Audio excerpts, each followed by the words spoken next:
Welcome to the Learning Pines YouTube. We hope this video helps. In this video, I will explain how to use a sliding paper cutter.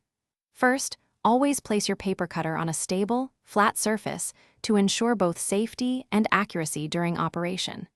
Before you begin, make sure the blade is securely locked within its housing.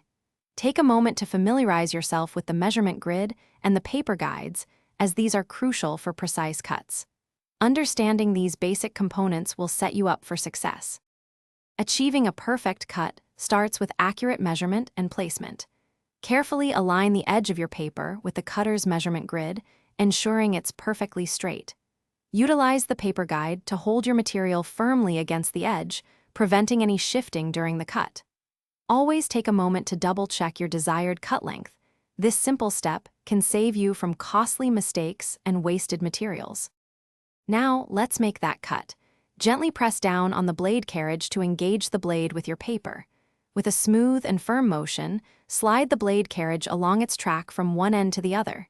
It's important to maintain consistent pressure throughout the entire cutting motion to achieve a clean, crisp edge. Avoid stopping midway to prevent jagged cuts. Practice makes perfect for consistent results. Safety is paramount when using any cutting tool.